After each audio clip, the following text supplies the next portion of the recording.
আরে ভাই রে ভাই, ফুটবল বিশ্বে কতকেই না দেখলাম। কেউ গোল মিস করলে ভাইরাল হয়, কেউ বা লাল কার্ড খেয়ে। কিন্তু আমাদের ভিনিসিয়াস জুনিয়র, সে তো পুরো অন্য লেভেলের জাদুকর। গল্পটা শুরু হয়েছে ক্লাব বিশ্বকাপে, যখন মাস্টারমাইন্ড শাবি আলোনসো বোর্ডে চক ডাস্টার নিয়ে পিএসজিকে আটকানোর জন্য দাবার চাল আঁকছেন। তখন আমাদের ভিনি ভাই কী করেছিলেন জানেন? তিনি তখন স্বপ্নের ঘরে কোনো এক বিচ্ছে বসে ডাব খাচ্ছিলেন।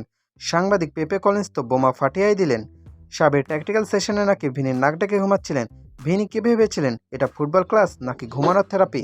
একটু কল্পনা করুন তো দৃশ্যটা। শাবি আলোনসো খুব সিরিয়াসলি বলছেন, দেখো ভিনি এমবাপ্পে যখন এই দিক দিয়ে আসবে, তুমি তখন এই স্পেসটা কভার করবে। আর ভিনি ওদিকে চেয়ারে হেলান দিয়ে জিরো গ্র্যাভিটিতে চলে গেছেন। শাবি হয়তো ভাবছেন ভিনি খুব মনোযোগ দিয়ে চোখ বন্ধ করে ট্যাকটিক্স আত্মস্থ করছে।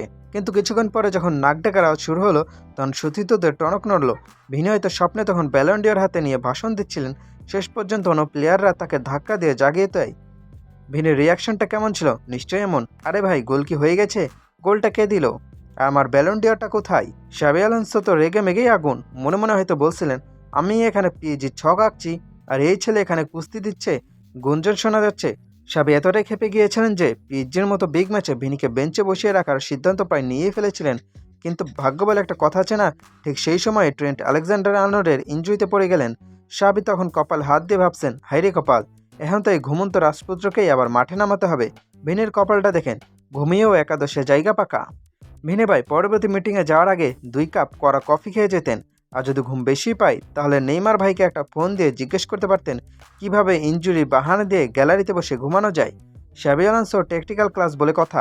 মানুষ যেখানে শাবির একটা কথা শোনার জন্য লাইন ধরে দাঁড়িয়ে থাকে, সেখানে ভিনি সেটাকে লড়ি বানিয়ে ঘুমিয়ে পড়লেন। ধন্য হো ভিনি।